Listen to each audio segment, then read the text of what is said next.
আসসালামু আলাইকুম ও রাহমাতুল্লাহ। কেমন আছেন সবাই? আশা করি সবাই ভালো আছেন। তো অনেক দিন যাবৎ একটা ভিডিও নিয়ে আসবো ভাবতেছি ক্রোয়েশিয়ার ব্যাপারে। তো ক্রোয়েশিয়ার ভিসার পরিস্থিতি এবং ভিসার যে রেশিও এটা খুবই খারাপ ছিল বিগত কয়েক মাস আগে। এখন আবার ক্রোয়েশিয়ার ভিসা স্টার্ট হতে যাচ্ছে। বিগত কয়েকদিন আগেও ক্রোয়েশিয়ার একটি ভিসা পেয়েছে নেপাল থেকে। হ্যাঁ, আমার পরিচিত একজন। তো যাই হোক, আমি ভিডিওটা বেশি লম্বা করব না। তো যারা আমার চ্যানেলটি সাবস্ক্রাইব করেন নাই অবশ্যই সাবস্ক্রাইব করবেন। ধন্যবাদ।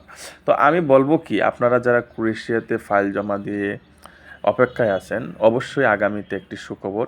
সেটা হলো 2025 সালে জানুয়ারি থেকে কার্যক্রম শুরু হতে যাচ্ছে বাংলাদেশে। তো বাংলাদেশে কার্যক্রম শুরু হয়ে গেলে ইনশাল্লাহ প্রচুর ভিসা দিবে ক্রোয়েশিয়া। আর আপনারা জানেন নেপাল, ইন্ডিয়া ওই দেশে আসলে সিন্ডিকেট করে অনেক দালাল চক্র আছে, যারা এম্বাসির সাথে লিয়াজু করে সিন্ডিকেট করে। বাংলাদেশের ভিসা, বাংলাদেশের পাসপোর্ট দেখলেই তারা অনেক মানে কি বলবো আপনাকে, তারা একটা কি বলে নেগলেক্টের পর্যায়ে দেখে আর কি।